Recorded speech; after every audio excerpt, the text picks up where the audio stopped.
ini cukup gede karena festival film India. Iya.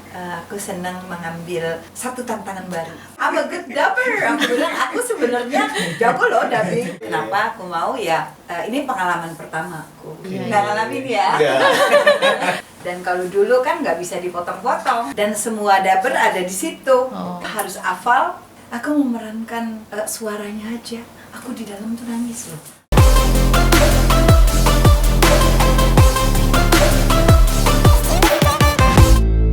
Hai. Assalamualaikum warahmatullahi wabarakatuh. Dub Lover, kembali bersama saya di acara Kreasi Podcast bersama Berkreasi. Kali ini KMC Channel kedatangan seorang artis yang fenomenal. Beliau adalah seorang artis yang cantik, legend juga, banyak prestasi.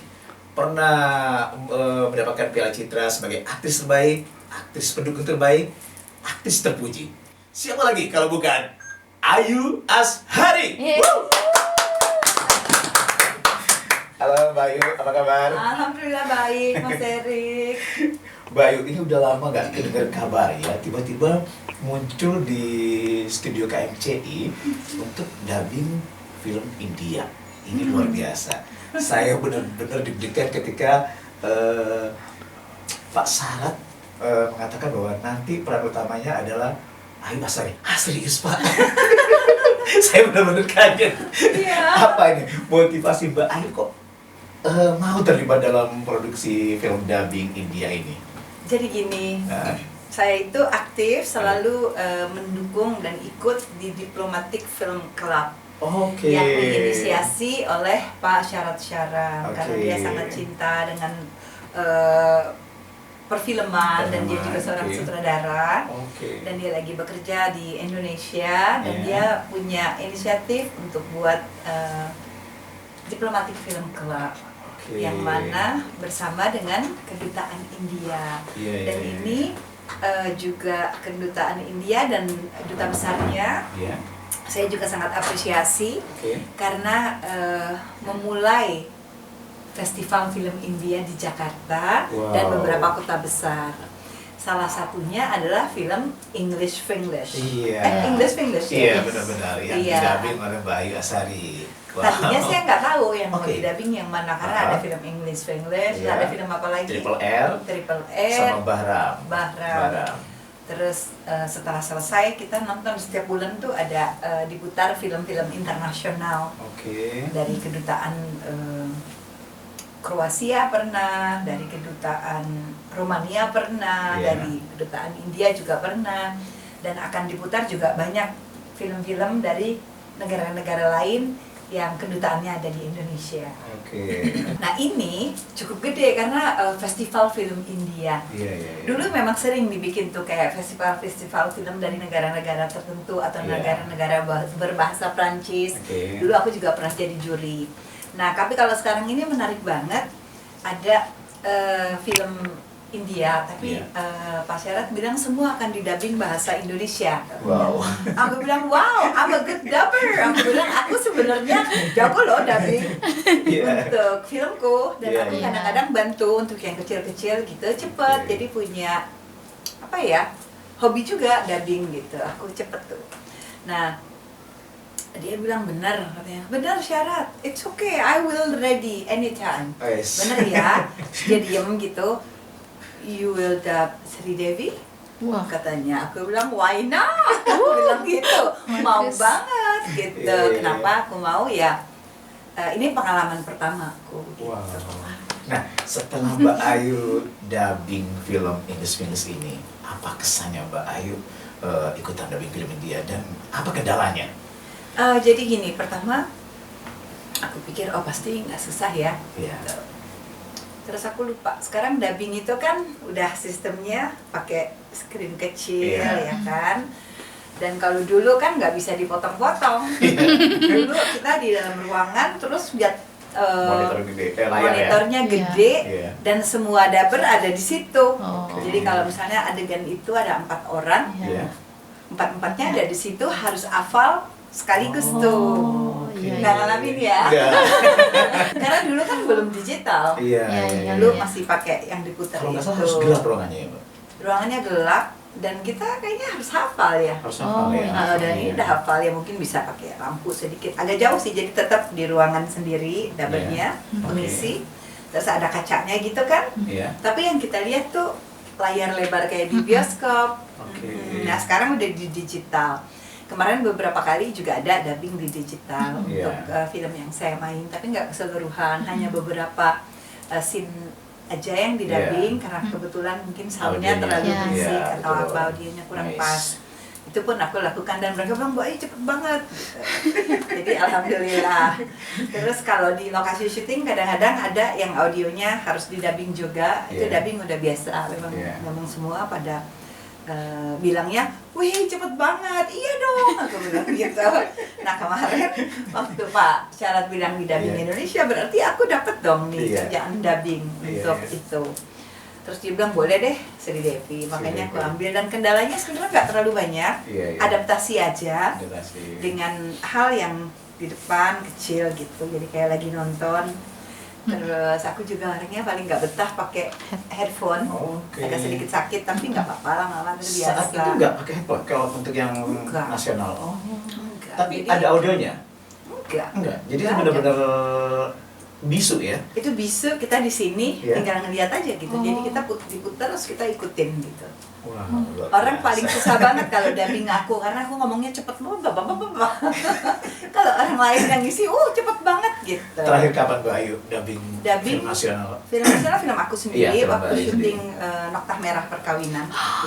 Yang kemarin waktu Covid, tapi nggak banyak, cuma beberapa aja. Kemudian ada juga waktu syuting sinetron kemarin Keabadian sama Pak Syarat. Ada beberapa yang harus didubbing, jadi aku datang ke kantor, tapi nggak banyak, sedikit aja gitu. Dan kali ini banyak ya? Kali ini lumayan banyak. Hampir tiap halaman. Aku sebenarnya pertama udah panik juga nih, aku pagi aja deh gitu kan. Karena aku senang kerja pagi itu supaya sorenya atau kalau sampai malam aku selesai banyak. Tapi kalau aku mulainya udah siang, pastinya kan nggak bisa selesai. Kemarin tuh sebenarnya di hari pertama aku bisa paksain sampai selesai. Karena kita biasa ya. Overtime working gitu sampai tengah malam, jadi tapi karena hari besoknya ada acara pagi, jadi aku coba bijaksana dan memberikan hak kepada badanku untuk istirahat gitu. Nah, setelah Mbak Ayu dubbing karakter Sri Devi sebagai Sasi yang gagap bahasa Inggris, kemudian dari awal Mbak Ayu juga mengikuti karakter si almarhum Sri Devi ini, relate nggak sama kehidupan Mbak Ayu? Sebenarnya enggak ya? Karena aku kan perempuan modern dan independen kalau kehidupan sehari-hari. Tapi pada saat aku lihat dari suaranya, lembut, dari dia mainnya, itu suaranya lembut banget dan lugu, dan orang yang sangat sederhana. Aku memerankan suaranya aja, aku di dalam tuh nangis loh. Oh iya? Wow. Bikin aku tuh jadi empati sama banyak perempuan yang jadi ibu rumah tangga. Itu perlu diapresiasi. Untuk suami, untuk anak-anak itu harus diapresiasi, karena perempuan juga punya harga diri. Harus dihormati. Dia dari pagi bangun tidur udah mikirin anak. Sebelum anak-anaknya tidur dia liatin dulu udah tidur belum, baru dia belakangan tidur. Dan bangunnya dia yang duluan bangun pagi, ya kan? Nggak sempat buat dirinya. Kalau kita nonton film itu kan, kemudian mungkin latar pendidikannya tidak semodern anak dan suaminya, karena kan masih tradisi ya di India. Agak mirip sih sama budaya Indonesia ya. Jadi perempuan yang benar-benar dedikasi untuk suami dan anak-anaknya, untuk keluarga. Nah, pada saat dia harus pergi ke luar negeri dan dia kan nggak bisa berbahasa Inggris, dari permulaan itu sudah ada pengantarnya. Kayak dia ngomong jazz dance, dia bilangnya just dance. Iya kan? Jadi dari situ tuh kelihatan dibetulin sama anaknya, dan selalu jadi bahan tertawaan karena dia tidak begitu fasih bahasa Inggris, karena pendidikannya mungkin hanya pendidikan keputrian. Ya kan, kalau dulu kan di tradisi kita perempuan gak usah sekolah, yang penting diajarin sebagai perempuan keputrian, bagaimana jadi istri, bagaimana jadi ibu gitu. Jadi sopan santun gitu, diajarin tata krama. Dan peranan Sri Devi di English ini Iya. perempuan yang sangat santun, tradisi dijaga, harga diri dan kehormatan tuh dijunjung tinggi, dan polos aja dia menerima keadaan dia bahwa dia seorang istri, punya anak, dia harus berjuang mempertahankan itu. Dan pada saat dia ke Amerika, itu ke kota besar di New York, Iya, ya kan? betul. Aku nggak mau spill cerita, harus diikuti. Banyak lika-liku, tiba-tiba terbuka matanya Iya. bahwa dia juga punya hak untuk merasa bahagia, untuk dihargai, tidak dijadiin lelucon atau bahan tertawaan dengan Iya. kekurangannya, Betul. gitu. Jadi, tapi tetap aja dia menjunjung tinggi harkat dan martabatnya sebagai seorang perempuan, sebagai seorang istri, juga ibu dari 2 anaknya. Wow. Gitu. Dan terakhirnya dia ketemu teman banyak, ada jatuh cinta, tapi terakhirnya nggak tahu ya dia pilih yang mana, gitu. Harus nonton. Harus nonton. Tapi teman-teman dubber yang sempat dubbing dan mendengar suara Bayu itu pas banget. Masya Untuk Allah. ngisi ini, dan ketika lihat gambarnya si David, ini mah mirip banget sama Ayasa. Jadi pemilihan Pak Sarat ke Bayu itu benar-benar pas, luar Aduh, biasa. alhamdulillah. Aku kemarin sempat aduh gimana ya, tapi aku senang mengambil satu tantangan baru. Iya. Iya, karena seperti di film itu juga kan, bahwa Iya. perempuan itu harus terus belajar, Betul. harus terus mengenal dirinya, Iya. harus selalu mencoba sesuatu yang baru tanpa melupakan tanggung jawab dia sebagai perempuan. Oke, yang terakhir Mbak Ayu, apa pesan-pesan Mbak Ayu untuk dub lover yang ingin menjadi artis atau dubber seperti Mbak Ayu Asari? Aduh, ada aku. Karena Mbak Ayu memang luar biasa banget. Masya Allah, tabarakallah. Aku juga nih masih uji nyali sebenarnya dubbing. Kalau nggak dibantu Mas Erik juga mungkin aku keagapan juga gitu. Tapi memang sekarang ini ternyata ada teknisnya ya. Iya. Oh, di time code segini kamu Iya. mulai ya. Jadi kadang-kadang untuk ngelihat Oke. lip syncnya agak Betul. susah, aku lihat time code gitu. Oke. Diajarin gitu sama Pak Erik dan ada siapa lagi di mana? Billy. Mas Billy. Billy. Iya. Jadi alhamdulillah udah beradaptasi. Jadi boleh tuh kalau ada dubbing lain lagi. Bisa. Iya. Tapi pengaruh nggak nih sekarang dengan adanya pajak impor? Itu kan banyak film-film impor. Iya, Pajaknya iya, kena iya. nggak ya? Nah, itu dia. Belum ya? Mudah-mudahan Kita belum ya. mudah-mudahan sih enggak ya. Kalau sekarang belum Bu, sekarang belum. Sebentar pergantian tahun. Aduh, mudah-mudahan honor kita juga naik berarti. Amin. Amin tuh. Ada satu tadi lupa. Apa, Mbak? Pesan-pesan. Oh iya, Oh iya. apa saja, Mbak? Berdasarkan pengalaman, Oke. kita harus mencoba terus dan belajar, Iya. memperbaiki kekurangan Iya. dengan belajar dan terus mencoba. Gagal 1 kali, coba 2 kali. Masih gagal lagi, coba lagi. Jadi harus terus berjuang sampai kita dapat. Wow. Luar biasa.